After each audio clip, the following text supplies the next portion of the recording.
ISLൽ Kerala Blasters ഇന്ന് തങ്ങളുടെ 18ാം മത്സരത്തിൽ ഈസ്റ്റ് ബംഗാളിനെ നേരിടുകയാണ്. വൈകിട്ട് 7:30 ഈസ്റ്റ് ബംഗാളിന്റെ ഹോമിൽ മത്സരം അരങ്ങേറുമ്പോൾ ഇനിവരുന്ന 7 മത്സരങ്ങളും ബ്ലാസ്റ്റേഴ്സിന് പ്ലേ ഓഫ് ഉറപ്പിക്കാനും നിർണായകമാകും. 15ലധികം പോയിന്റുകൾ 7 മത്സരങ്ങളിൽ നേടുന്നതിനപ്പുറം ബ്ലാസ്റ്റേഴ്സിന്റെ താഴെയുള്ള ടീമുകളുടെ മത്സരഫലവും ബ്ലാസ്റ്റേഴ്സിന് അനുകൂലമാകണം. എന്തായാലും നിലവിൽ നിരവധി പ്രതിസന്ധികൾ നേരിടുന്ന ഈസ്റ്റ് ബംഗാളിനെ ബ്ലാസ്റ്റേഴ്സിന്റെ നിലവിലെ മികച്ച ഫോം പുറത്തെടുക്കാനായാൽ കീഴടക്കാൻ കഴിയുന്നതേ ഉള്ളൂ.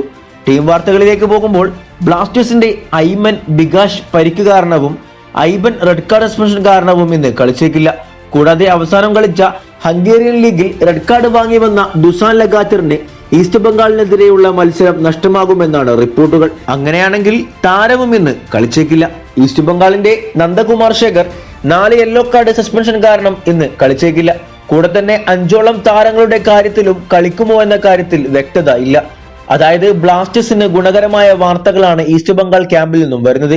ഇനി മത്സരത്തിലെ ബ്ലാസ്റ്റേഴ്സിന്റെ പോസിബിൾ 11 പരിശോധിക്കുമ്പോൾ 4-2-3-1 എന്ന ഫോർമേഷനിൽ ഗോൾ കീപ്പറായി സച്ചിനും, ഡിഫൻസിൽ ലെഫ്റ്റ് ബാക്കായി നവോച്ച സിംഗും, റൈറ്റ് ബാക്കായി സന്ദീപ് സിംഗും, 2 സെന്റർ ബാക്കുകളായി മിലോസും ഹോർമിയും, 2 ഡിഫൻസീവ് മിഡ്ഫീൽഡേഴ്സ് റോളിൽ ഫ്രെഡിയും വിപിനും, അറ്റാക്കിംഗ് മിഡ്ഫീൽഡറായി ലൂണയും, 2 വിങ്ങുകളിലുമായി നോവയും കോറോ സിംഗും, മുന്നിൽ ലേഖ സ്ട്രൈക്കറായി ഹെസൂസ് ഹിമിനസും തിരികെയെത്തും.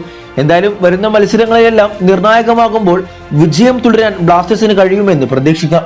വീഡിയോ അവസാനിക്കുന്നു. കൂടുതൽ കേരള ബ്ലാസ്റ്റേഴ്സ് ISL വാർത്തകളുമായി അടുത്ത വീഡിയോയിൽ കാണാം.